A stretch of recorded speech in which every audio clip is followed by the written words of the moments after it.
Vai-me dizendo aí filmes que tenhas visto ultimamente, recentes ou não, e que te tenham chamado a atenção. Eu revi há pouco tempo o Adam's Rib do George Cukor e estava a achar interessante todo este debate da igualdade entre homens e mulheres em 1949, se não estou em erro, que é a data do filme. É com o Spencer Tracy e com a Katharine Hepburn, que era o grande casal. E é engraçado, agora tu olhas com estes filtros todos de Me Too e esta autocensura toda e olhas para um clássico destes e apercebes que está ali muito material ainda.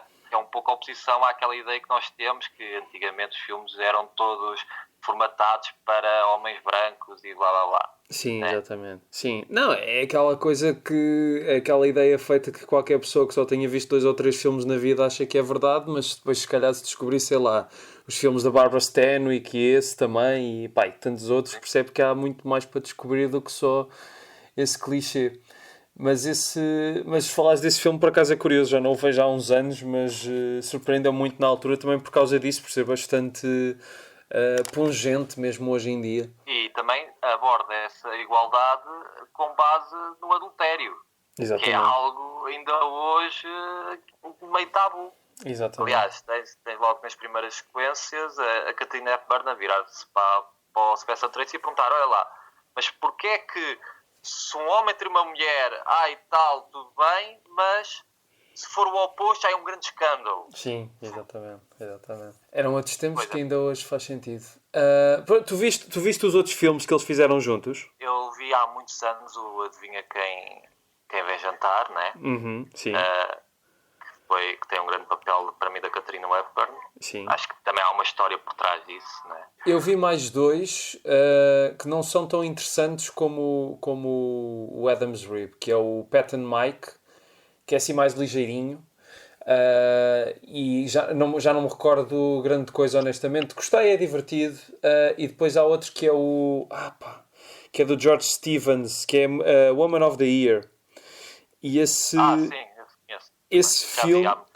Esse filme eu vi há pouco tempo e apesar de até certa altura ser bastante woke, digamos assim, esse termo que está muito na moda hoje em dia, depois tem um final que foi, deve ter sido imposto pela censura ou assim, em que eu continuo a achar que é um final ambíguo, interessante, mas muita gente vai para o lado de, não, isto é um final machista em que ela se submete ao marido e não sei o quê. Mas sim, acho que dos filmes que eles fizeram, o Adam's Rib deve ser o mais consistente. É curioso falar dessa questão do final, porque obviamente que isto também tinha a ver com a indústria, colocar a própria moralidade nesse filme, não é? Claro. Mas, por exemplo, o que eu menos gosto no Breakfast at Tiffany's, por exemplo, é o final. Ok. Porque não sei se tu recordas do final, ou se já viste o filme recentemente. Eu vi o filme já há algum tempo, mas ainda não me esqueço do final. É desenquadrado com a própria personagem da Hepburn.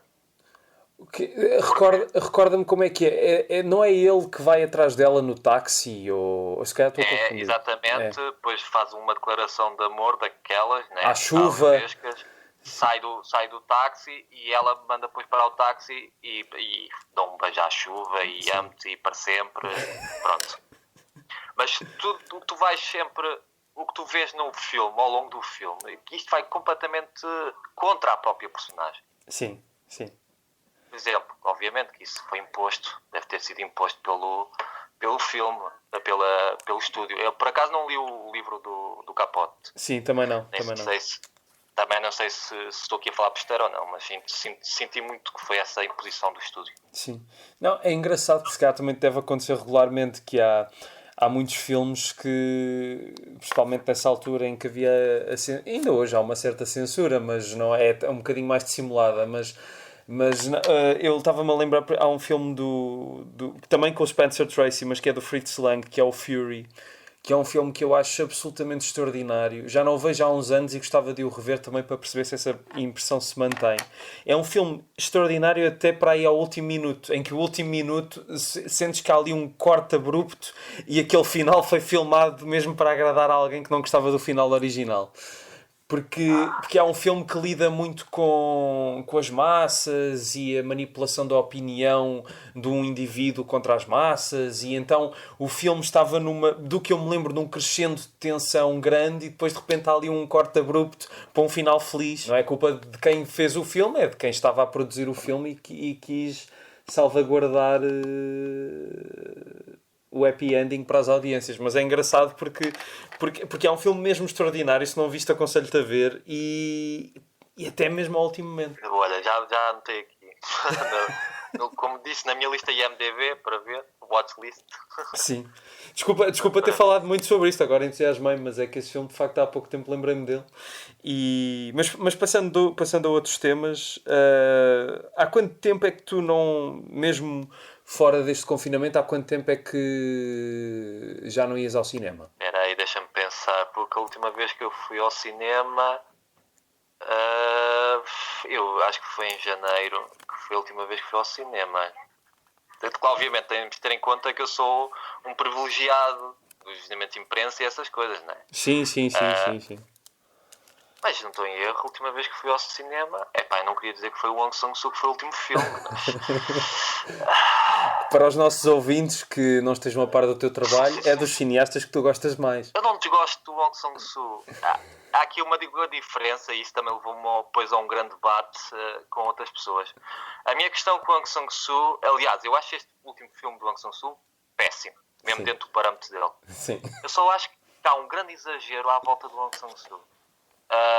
E é um grande exagero, e há uma ideia que foi colada ao autor, que ele é um marginal, que ele é um clandestino que filma com poucos meios, e não é bem assim. Quer dizer, ele filma com poucos meios porque é o modus operandi dele, mas ele tem sido acolhido por todos os festivais possíveis. Até há festivais que pedem para ele fazer filmes. Por exemplo, em Cannes ele teve com dois filmes nessa mostra. Agora não estou a lembrar-me qual é o ano, mas foi o ano do dia seguinte, do Day After. Sim. Então tinha outro que era com a Rupert, filmado em Cannes, é Claire's Camera, se não estou em erro.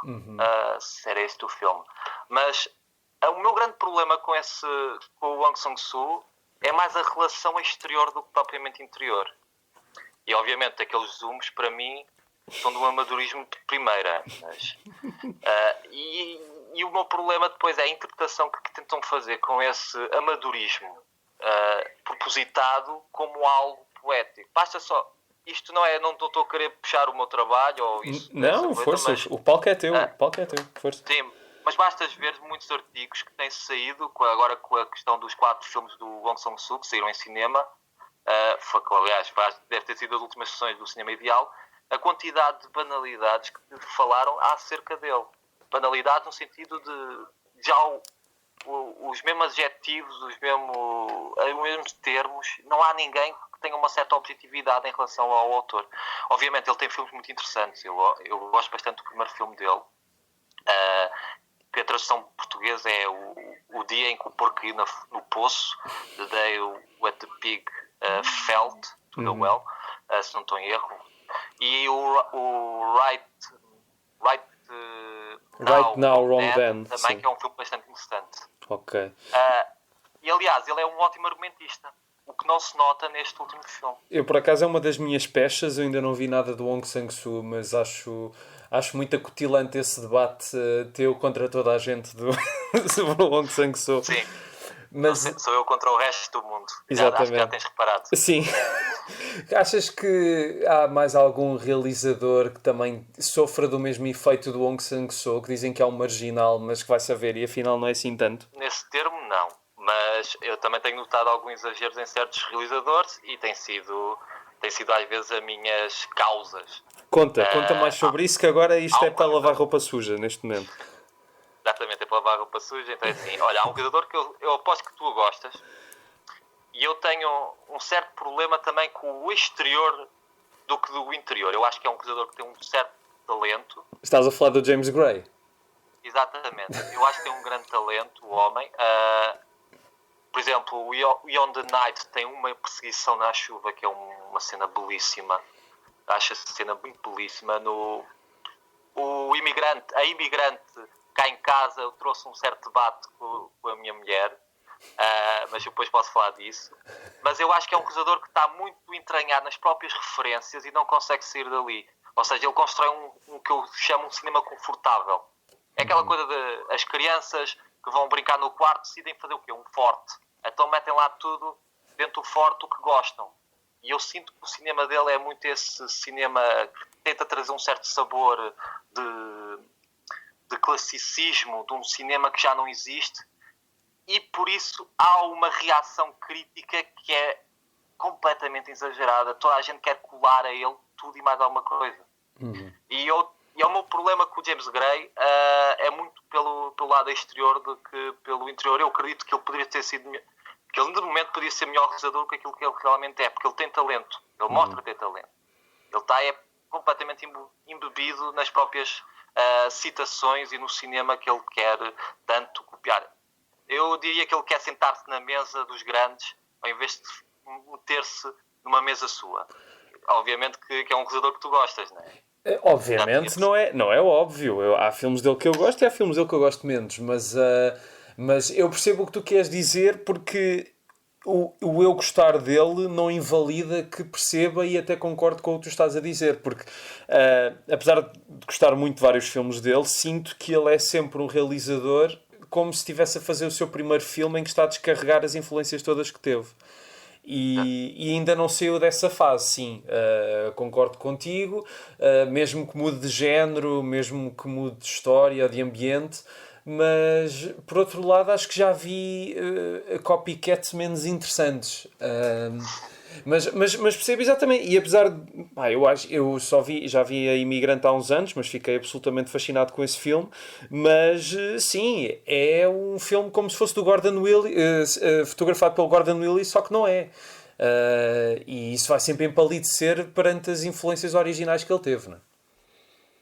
A Imigrante, eu estava a falar do debate que houve cá em casa da Imigrante, porque sim, eu acho, a minha mulher viu a Imigrante comigo. Não, ela não é questão dela gostar do filme nem nada disso, mas tivemos um grande debate à volta da personagem principal e da relação dela com os homens que vão surgindo nesse filme. E isto contra um certo debate que é feito quando sai um filme do James Gray, é esses exageros que eu te digo.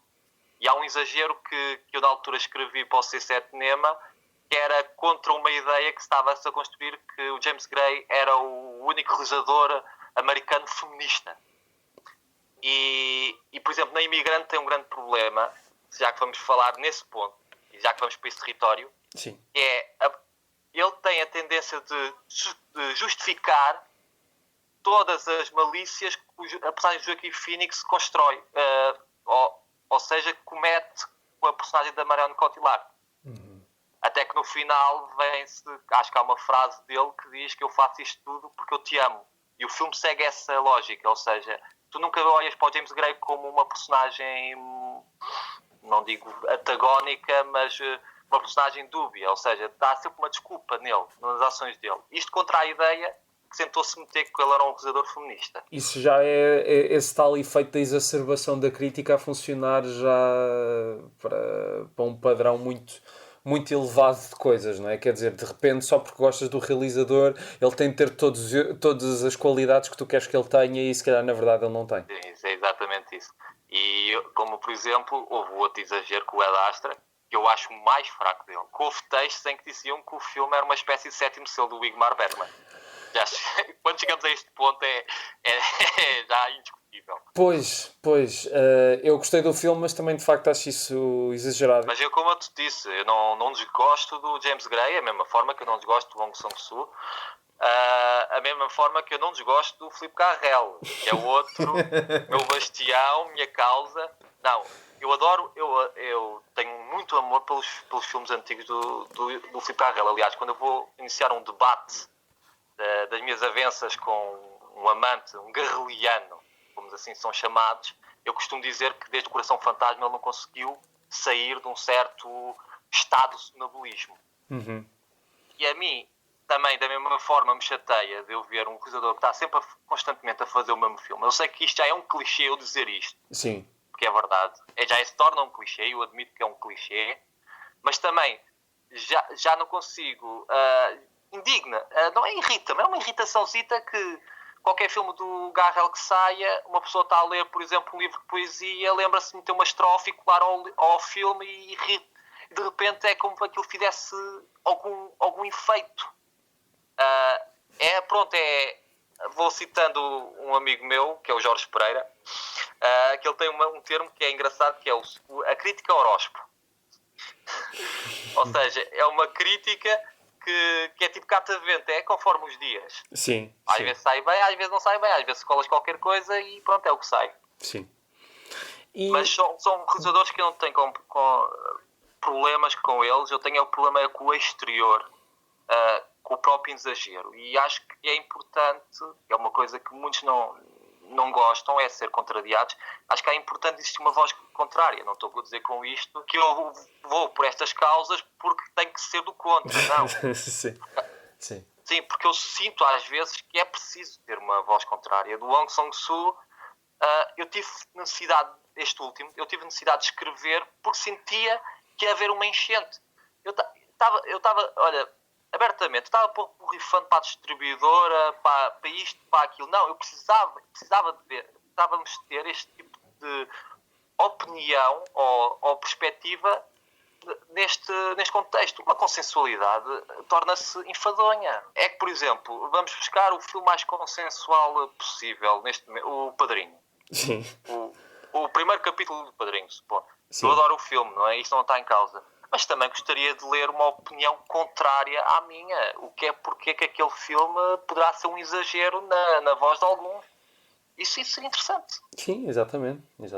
É só lendo opiniões contrárias à nossa é que podemos evoluir ou aprender alguma coisa. Mas tu estavas a falar de que estavas a borrifar para as distribuidoras. No caso desses realizadores ou de outros, tiveste alguma represália por causa da tua opinião? É assim, em relação ao Sang Soo, eu tive uma certa pressão desde que saiu o primeiro filme, quando comercialmente estreou o primeiro filme cá, foi o In Other Country. Uhum. Também foi um choque muito grande, eu acho também dos mais fracos dele, da colheita fraca. Houve uma certa pressão que eu teria que gostar disto para mais ou menos, de certa forma, entrar num certo grupo. Se me entendes, porque era um realizador consensualíssimo e bastante prestigiado em festivais por aí o mundo afora.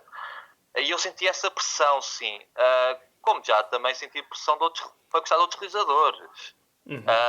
Mas depois há histórias engraçadas que eu tenho, não é bem pressão, mas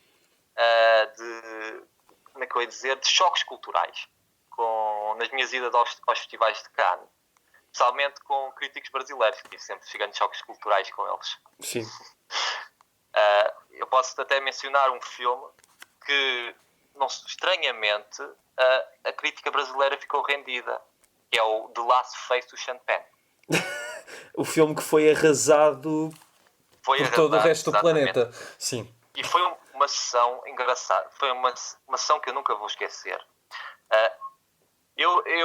Aquilo é às 8, Festival de Cannes, para quem não sabe, nós começamos a ver filme desde as 8 da manhã. Ou seja, possivelmente, como temos uma fila quase de uma hora para entrar no cinema, nós acordamos às 6 da manhã ou mais cedo para poder ir à fila, tomarmos um pequeno almoço, entretanto, e podermos ir à fila e entrarmos na ação. Essa era o último dia da competição. Havia muita expectativa em relação a esse filme. Até porque nesse ano o Frémaux, que tinha escrito o seu livro de memórias, peço desculpa, não escreveu, mas o livro saiu só no ano seguinte. Uhum. Que é um livro que era seleção oficial, é aquele livro que ele escreveu sobre preparar uma edição de Cannes. E ele falou muito que estava atrás do filme do Sean Penn e estava-se a borrifar para o filme do Kusturica, que era o Via Láctea. O filme não chegou a entrar na edição desse ano e acho que teve em Veneza, se não estou em erro. Sim. E então aquela expectativa do Sean Penn, porque o Sean Penn, apesar de tudo, é um realizador que divide. é um realizador, é um ator que, enquanto realizador, divide muito. Mesmo o Into the Wild hoje já não é tão consensual como saiu em 2007. Sim, mas nenhum filme dividiu tanto, nenhum filme, mais do que dividir, foi arrasado tanto como este, não é? Exato. E sabes aquela... Não sei se alguma vez já te aconteceu do filme iniciar e a primeira cena do filme... Aliás, a primeira cena daquele filme é um cardboard, ou seja, uma legenda. E tu percebes que só pela legenda que o filme ia sair uma grande bosta. Sim, já me aconteceu, sim. Pronto. E aquele filme, eu não sei se já viste o Last Face. Não vi, não tive coragem para o fazer. Pronto. Isto não é spoiler nenhum. A primeira coisa que aparece no filme é sobre a Odisseia humana, um palavreado sobre a Odisseia humana, e depois aparece a geografia do continente africano e aparece a maior viagem entre o homem é o amor, entre duas pessoas. E eu ali apercebi-me, olha, pronto, estamos feitos. Vai ser bom, vai. E o filme tornou-se um alvo de chacota imensa nessa sessão, porque então há uma personagem do Jean Reno, que é o Dr. Love. Ele chama-se mesmo Dr. Love. E quando ele se apresenta como Dr. Love, a sala começa toda a rir. Estamos a falar da sala do Lumière, sim, que é a maior sala de cinema do Palais e maior sala de cinema que eu já tive. Não é? Sim. E começa tudo a rir daquilo. E aquele filme foi algo de chacota até... Do início até ao fim, há uma cena meio amorosa que era para ser sensual entre o Xavier Bardem e a Charlize Theron, com uma lavagem de dentes. É uma coisa estranha, é um filme estranho. Entretanto, nesse mesmo dia, tive uma discussão com dois críticos. Um deles é o meu amigo, que é o Rodrigo Fonseca. Julgo que foi esse ano que eu o conheci e comecei a dar com ele, o Rodrigo Fonseca, e foi outro crítico que é considerado o grande bastião da crítica brasileira neste momento, que é o Pablo Vilaça. Uhum. Não sei se alguma vez ouviste falar dele. Sei quem é, sim. Pronto.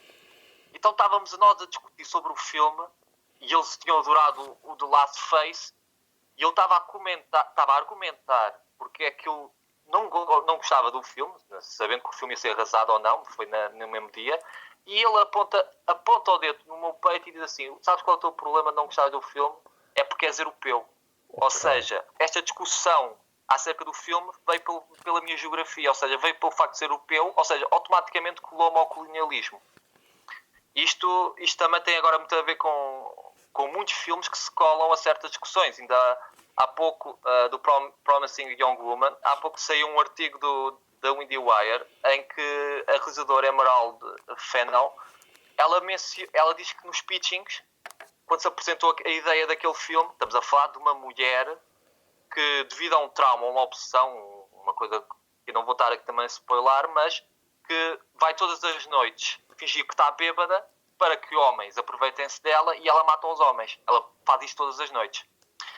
E então ela faz este como um pitching e tudo o que era distribuidores e produtores masculinos, homens, como ela refere, mencionavam que, ou seja, ela é psicopata. E ela dizia que não. Se tu, como homem, achas que ela é psicopata, estás errado. Ou seja, há toda uma veste de certas etiquetas que eu acho que vão completamente polarizar toda a discussão para um certo ponto. Uhum. E no caso do Sean Penn e dessa discussão, acho que foi muito assim. Ou seja, ele não me deixou mais de argumentar pelo facto de eu ser europeu. Ou seja, o facto de ser colonialista, nem sei, não sou colonialista, nem sei o que é que possa ser colonialista nestes tempos, né? Sim, claro. Podemos falar de racismo sistémico ou até resquícios de colonialismo na nossa sociedade, mas enquanto indivíduo colonialista não percebo essa definição. E isto acabou com o debate. Mas agora, desculpa lá estar a falar. Não, força. Qual era a mesma pergunta? Eu, entretanto, já me esqueci, mas... É que eu- Não, mas estava-se a falar do... Não, mas eu se calhar até... Mas, se não tiveres mais nada a dizer sobre o assunto, eu se calhar pegava aqui numa Ah, coisa... já Não, sei, diz, já diz, sei. diz, diz, diz. Já sei, porque eu tive essas questões com críticos brasileiros. Era sobre a discussão da pressão que às vezes recebia. Sim, Depois houve um ano, que julgo que foi em 2018, que houve outro filme que era um filme egípcio que nunca chegou a estrear em mais lado nenhum. Aliás, desapareceu do mapa, que é o Yomedine, feito por era uma primeira longa-metragem, cuja personagem principal do filme era um leproso, interpretado por um ator que era leproso também. Ah, E o filme o filme estava em competição. E o filme era completamente amador e também era um filme agarrado a próprias referências, ou seja, a referência era o Elephant Man, era o Freaks sim. também, mas ele colava mesmo essas referências. E eu pá, achei o filme abominável mesmo. Até que houve um crítico brasileiro também de um site que é o Spoiler Review, que disse que quem não gostar deste filme é porque tem um coração de pedra. E eu, ok. Então o teu problema com o filme é porque tem um ator que sabemos que é leproso, ou seja, automaticamente tens que dizer bem deste filme. É isso, é o que estás-me a dizer. Então, ou seja, o realizador está-te a desarmar logo de início para qualquer discussão, para qualquer Pois. argumento em relação ao filme. É o que se chama o método Patch Adams, não é? Quer dizer, dão-te a carta sensível e vão-te arrancar lágrimas a partir dela. Eu sinto que se for um espectador dito normal a ter essa reação, eu entendo. Agora, vindo de um crítico, é um bocadinho contraproducente, porque um crítico tem de ser mais do que uma pessoa que está ok, pode se emocionar com o filme, pode se relacionar com o filme, mas não é só por causa da condição da personagem e por ser realista. Não sei, eu por acaso com os meus pais tenho essa questão. Eu lembro-me há uns anos fomos ver um filme que era sobre o Alzheimer. E era um filme italiano, eu não me lembro do nome do filme, lembro-me que o realizador, porque o nome era inesquecível, que o realizador se chamava Pupi Avati. E, e o filme era fraquinho, mas os meus pais gostaram muito porque lhes tocou muito por causa da história dos meus avós, tiveram Alzheimer, e nós na altura tivemos um debate muito forte sobre isso, porque quer dizer, não é por te identificares com o problema do filme que o filme se torna logo bom, não é? Mas isso também acho que tem a ver com uma certa estigmatização que existe com a crítica de hoje. Porque há uma imagem do crítico, que é o crítico é uma pessoa insensível, é uma pessoa sem emoções, que não quer saber de nada, quer destruir o próximo, isso. E então está-se a começar... Isso é completamente o oposto, porque eu acho que o crítico de cinema sempre foi uma pessoa completamente sensível. Não, Uma não, pessoa claro que sim, muito claro que sim. sensível. Sim, sim. Aliás, uma pessoa que se apaixona por uma arte e deseja traduzir essa arte por palavras, e muitas vezes há textos de certos filmes que notas uma certa... eu não queria ir para o clichê da poesia, mas uma certa abertura, um certo intimismo do próprio crítico para com o filme. Ou seja, o crítico é uma pessoa sensível, só que para os olhos dos ditos mortais, dos que continuam a achar crítico é uma pessoa que quer destruir carreiras, continua-se a fez-se construir uma crítica que é uma crítica da sensibilidade à flor da pele, e é uma crítica muito ligada a etiquetas. Aliás, há um filme que eu gostava de recomendar, não dizendo que é um grande filme nem nada disso, porque é um filme que também divide, mas tem uma discussão muito pertinente sobre a relação da crítica e a crítica enquanto pensamento, que é o Malcolm and Mary. Ok. Fala um bocadinho mais sobre isso. Como é que falam sobre isso no filme? Olha, primeiro, se quer voltar um bocadinho a premissa do filme, aquilo é... Não, eu sei, é um eu sei qual realizador. eu sei qual é a premissa do filme, mas de que forma é que tocam nesse aspecto? Só por curiosidade, porque eu ainda não vi o filme. Pronto, olha, primeiro ele fala da crítica, que é tentar colar um realizador, ou seja, claro não, comparar um realizador com algo próximo. E no caso do ator, que é o John David Washington, como é negro, vão colar automaticamente a um Spike Lee ou a um Barry Jenkins. E ele começa a falar porque não me colam o William Wyler, por exemplo. E é curioso que isso também já aconteceu recentemente no Les Miserables, do Ladj Ly, que quando o filme estreou em Cannes, a primeira coisa que saiu, a primeira crítica foi compará-lo ao Spike Lee. Pois. Por exemplo. Porque é negro. Porque é que não se comparou o Ladj Ly ao Kassovitz, por exemplo? Sim. Porque é que não se fez isso? Porque é que foram comparar, por exemplo, com o Spike Lee? Ele fala essa questão que é um certo... não digo racismo sistémico, mas uma certa generalização de ideias. Sim. Nesse ponto, para não tentar ferir suscetibilidades em relação ao leitor ou até ao realizador, vai-se colar ao que é dito próximo. Sim. E depois tem outra sequência que eu acho uma sequência fenomenal no filme, dentro disto que eu estou-te a referir, que é, ele vai ler uma crítica e a crítica é positiva acerca do filme dele. Diz que o filme dele é uma obra-prima. Mas o realizador não quer saber se a crítica é boa ou má, quer saber das ideias. Sim. E é então que as ideias, ele vai desconstruir a própria crítica e vai perceber que as ideias não são mais do que meras linhas guias. Já estava tudo fabricado, não havia sequer um esforço para tentar o crítico desconstruir o filme ou interpretar o filme. Havia lá colagens. Hoje, vais a ler a crítica americana, dessas de indústria, uma Variety ou uma Hollywood Reporter, percebes muito bem que há mais um esforço em tentar colar etiquetas e colar frases feitas do que tentar pensar sobre o filme. Sim, sim. Mas pronto, acho que devias ver e aproveitar muito esse debate. Ok, vou ver. Mas já agora vou pegar aqui noutra coisa que tu mencionaste há bocadinho por causa dos detalhes críticos brasileiros que tinham gostado do filme do Sean Penn. Isso levou-me aqui a pensar noutra coisa, que são aqueles realizadores que, americanos ou não, que acabam por ser mais apreciados fora do seu país de origem. Quer dizer, pronto, aquele caso do Jerry Lewis fora dos Estados Unidos e muitos outros. E isso de facto é o que eu queria saber. O que é que tu achas disso? É de facto de quando tu notas, vendo um filme, que se calhar alguma parte do mundo vai entender melhor do que até o país de origem onde aquele realizador veio. É isso que falas, lembrei-me logo do Hollywood End, do Woody Allen, em que ele faz o filme todo ceguinho. Exatamente. E no final o filme é completamente arrasado nos Estados Unidos, mas o agente dele, acho que é o agente que vai ter com o Woody Allen, diz: o teu filme está a ser aclamado na França eles estão a perceber o teu filme. Há muito essa ideia.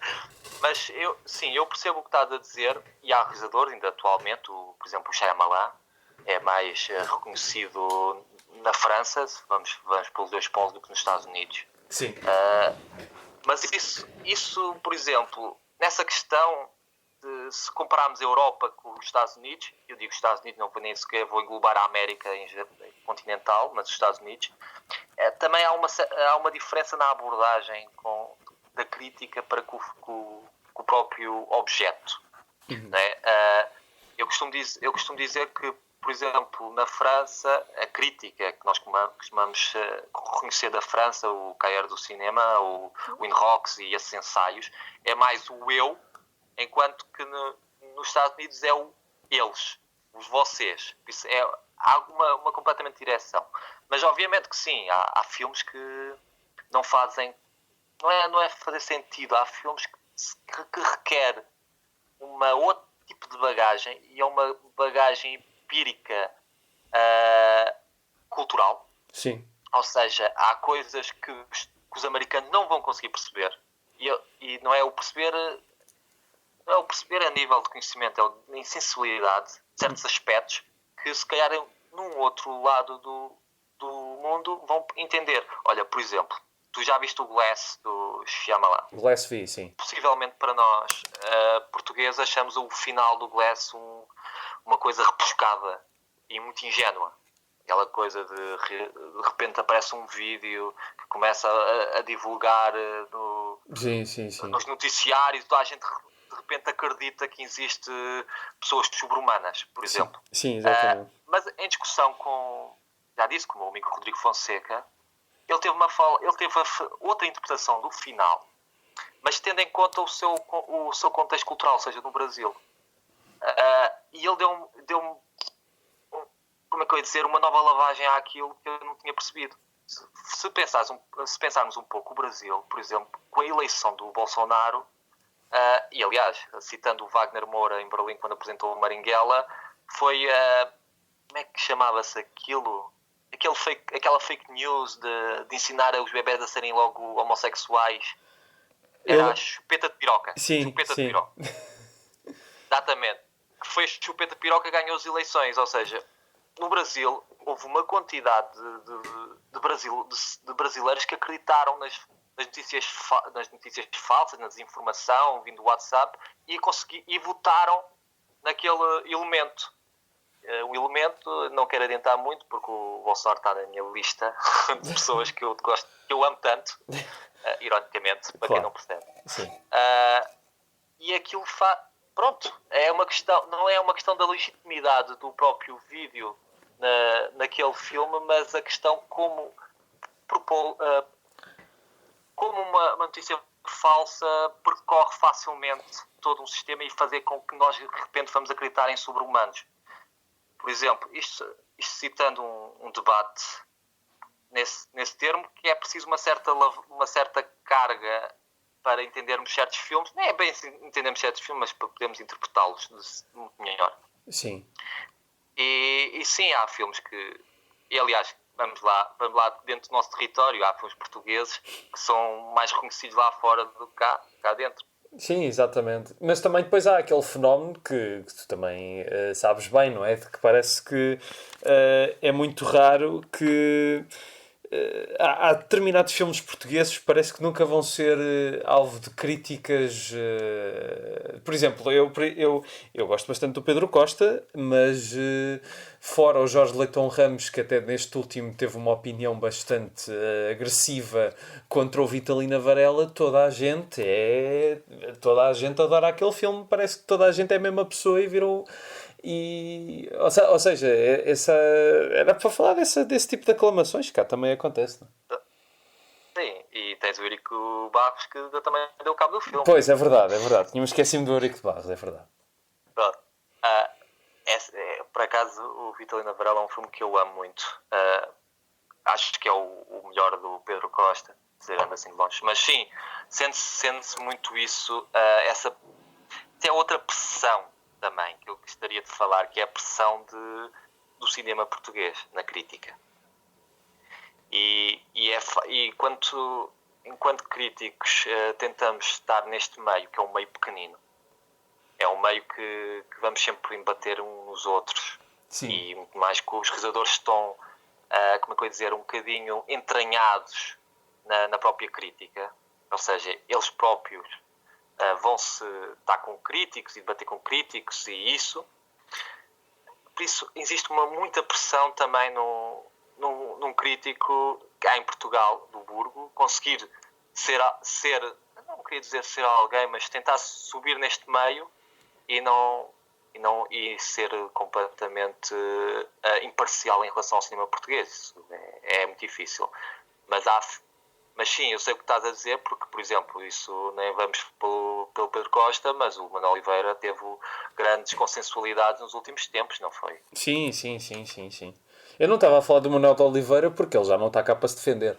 Mas sim, também é outro caso paradigmático. Mas tu também sentiste que foste afetado por essa necessidade de valorização e se calhar olhas para alguma opinião que deste sobre um filme português hoje e dizes, epá, se calhar exagerei um bocadinho.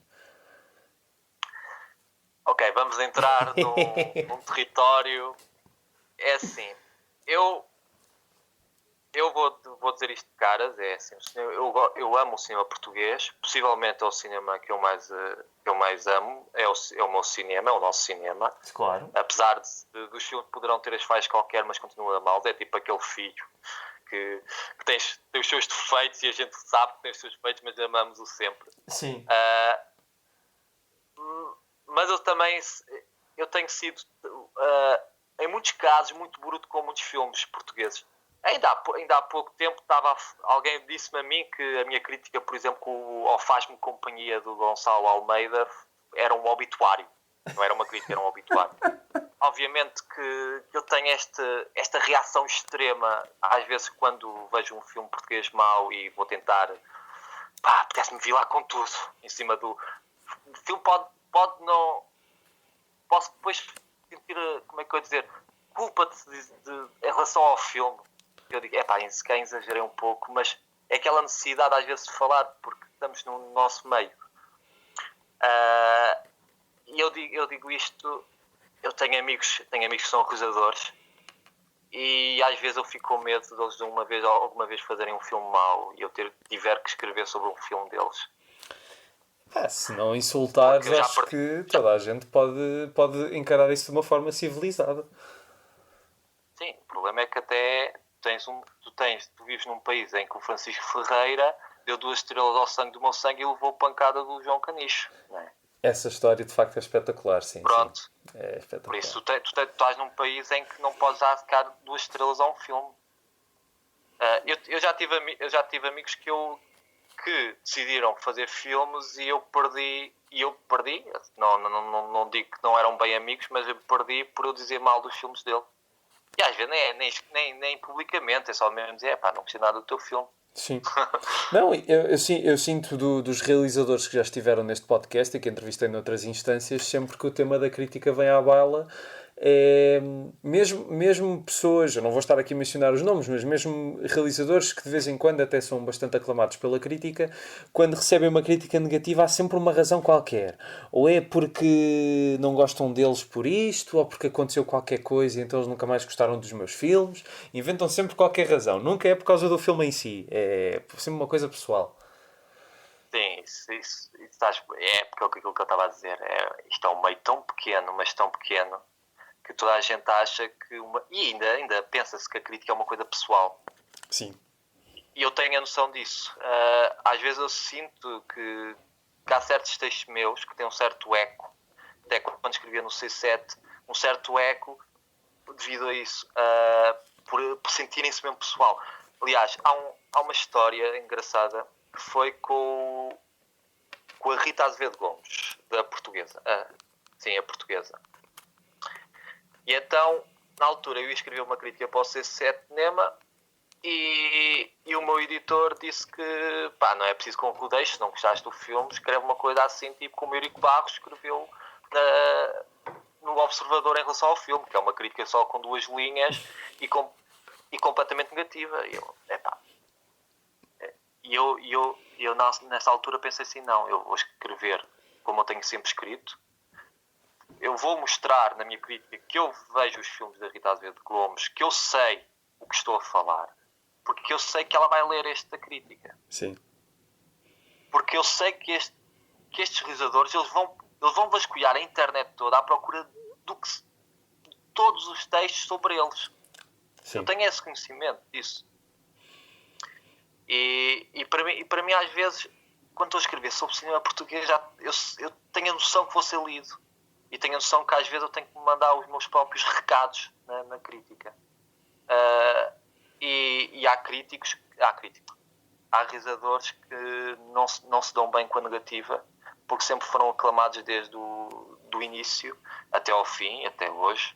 Há meios de aclamação sobre eles e eu tenho a perfeita noção que, bem, vou eu ter que fazer inimigos, não é?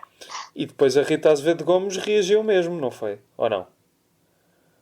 Não deixou nenhum comentário, até porque no C7 Cinema não se consegue deixar comentários, mas sei muito bem que ela reage a isso porque ela recusou uma entrevista. Pois. Aí, então está aí a reação. Não te quero tomar muito mais tempo, mas quero só falar aqui mais de 2 aspectos. O primeiro estávamos a falar há bocado dos Aung San Suu e dos James Grays e da forma como a crítica exacerba os realizadores E eu pergunto para ti quais é que são os teus Hong Sang-soo e James Grace, aqueles realizadores que tu exacerbas e outros críticos dizem, epá, não. Tens que me deixar pensar um bocadinho. Força, tens tempo. Eu posso dizer-te um realizador que eu nunca consegui apontar um dedo. E tem sido uma falha minha. Uma falha minha no sentido em que eu vejo um filme dele e digo assim, sou um fraco. Eu não consigo não gostar destes filmes. Pá, e é um clichê enorme, o Tarantino. Ok. Porque eu sinto, eu já ouvi pessoas, já debati com pessoas que não gostam nada do Tarantino e reconheço o que eles estão a dizer, eu percebo perfeitamente o que eles estão a dizer. Mas o método dele de desconstrução das próprias... Olha, é o contrário do James Gray. James Gray cola-se às referências, ele pega nas referências e quase como tritura-as. Sim. Nos seus filmes. Eu acho isso... Essa desconstrução às vezes dá panos para mangas, dá para releituras, para novas interpretações sobre, por exemplo, o Django Libertado, a questão do uso do Birth of the Nation no filme. Sabes que esse filme praticamente nasceu de uma birra do Tarantino em relação à aclamação ainda hoje que perdura do Birth of the Nation. Sim. Tinha ideia disso, sim. É engraçado que eu encontro estas saladas russas, o Tarantino fala destas saladas russas e eu continuo a gostar dele. Outro realizador que eu também não consigo apontar falhas, e até mesmo no último filme, que foi o mais divisivo dele, ele continuei a defendê-lo, e isso que era dos melhores os melhores que ele já fizera. O Anek, ok. o Anek, sabes o último dele, O Happy End. Sim, ainda não vi. É uma espécie de Quentin Tarantino dos filmes do Anek. Ok. Mas de facto tens aí dois realizadores que se calhar uma ou outra pessoa que não tu apontaria como o seu Hong Sang-soo e o seu James Gray. Sim. Facto, completamente. E outros realizadores que eu se calhar tenho muito carinho. Estou a falar dos que cooperam hoje. Sim. O Paul Thomas Anderson. Sim. Que para muitos é um embuste de primeira, né? Mais estou a pensar o Koreeda, que é um realizador que eu tenho grande apreço. O Bong Joon-ho, não fui muito à bola com o Okja, acho que por uma questão de narrativas. Sim. Mas é um realizador que eu acho que tem muito para oferecer e só espero que o Oscar não o estrague, porque o Parasitas é um grande filme. Venha quem vier. Sim, concordo perfeitamente. Venha quem dizer que é um coreano vendido. Não, é um grande filme. É um filme que eu já vi várias vezes e tenho descubro sempre algo novo nesse filme. É uma sensação muito, muito confortante tu voltares a um filme e encontrares sempre um espaço que ainda não foi explorado. Sim. Eu acho que quando tu tens um filme que tu vês à primeira e quase os desconstróis todo, esse filme tende a esvaziar-se ao longo dos tempos, mesmo em dias ou em meses, mas quando há um filme que tu voltas e encontras sempre uma aula ainda por descobrir. Olha, não querendo voltando ao Tarantino, mas eu redescobri agora tanto ao rever o Kill Bill 2, por exemplo. Eu acho sobretudo que aliás, essa é uma grande magia do cinema e uma grande magia dos filmes. E além de tudo, acho que os realizadores devem ter em conta, não devem ligar muito à crítica. Isto parece contraditório do que eu vou dizer. Porque há realizadores que levam a crítica muito a peito, como a crítica tem que seguir ou tudo o que o realizador defende acerca de um filme. Sim. Eu acho que a crítica tem um papel de também dar uma nova vida a um filme. E o realizador tem que acabar de fazer o filme, acabar de concluir o filme, deixar o filme ir pelo seu caminho. É tipo os filhos que deixam a casa dos pais. E o filme ser independente, ser emancipado do próprio realizador. E aí é que entra o papel do crítico. Concordo perfeitamente. E a magia do cinema é isso, é revisitar os filmes, é aqueles filmes que não vemos há há anos, como estamos a falar do Adam's Rib, por exemplo, do Cooker, voltar e descobrir coisas novas. Sabe-se lá se daqui a uns anos eu posso gostar do Hong Sang-soo e dizer que afinal eu estou errado, o Hong Sang-soo é um grande. Ou de facto vias dizer que o filme do Sean Penn na final é uma obra-prima, também pode. Sim, o problema do Sean Penn era o facto de eu ser europeu, mas... Achas que essa magia do cinema, eu sei que isto é uma pergunta muito clichê, mas acho que é ideal para acabarmos. Estavas a falar da magia do cinema numa altura em que muita gente já nem sabe qual é a diferença entre cinema e televisão, infelizmente, e em que as próprias salas estão neste estado calamitoso, tão grande como a própria calamidade em que estamos a viver. A magia do cinema vai perdurar? Eu sei que é muito clichê, mas achei que era interessante para terminar. Eu acredito que quando mais nos confinamos agora, e neste momento, quando mais confinados estamos e mais consumimos streaming, filmes no computador, filmes na televisão, temos a necessidade de voltar, temos a saudade de uma sala escura, a saudade de voltarmos ao cinema, saudades de partilhar esta experiência. Isto é outro clichê também, que é Sim. Partilhar esta experiência com outras pessoas. Mas, sobretudo, uma coisa que se foi perdendo ao longo dos anos, nem é preciso vir cá a Covid-19 nem nada para mostrar isso, foi o cinema enquanto... não o cinema enquanto escape do cotidiano. Sim. Porque muitas pessoas usavam o cinema como apetece-me sair, vamos jantar fora e irmos a um cinema, ver um filmezinho qualquer, nem é isso. Mas o cinema enquanto uma saída cultural. Se é que me estás a entender. Ok, vamos vestir a rigor, vamos ver este filme, quero ver este filme. Sim, exatamente.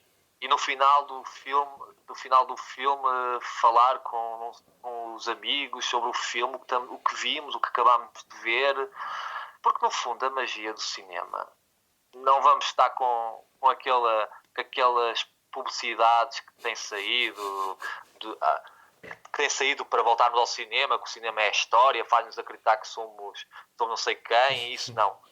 A grande magia do cinema é esta, é poder pegar na nossa experiência e debater com as pessoas que também viram esta experiência e levar com esta experiência até ao resto dos nossos dias.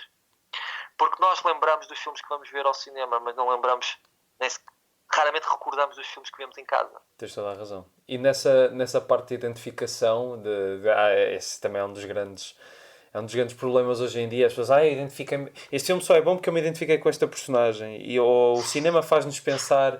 Eu quando vejo esses reclamos a dizer o cinema faz-nos querer ser assim, assado, eu gostava de saber se isso também se aplica a um filme, sei lá, como o Holocausto Canibal. Se as pessoas vão porque querem ser aquelas pessoas.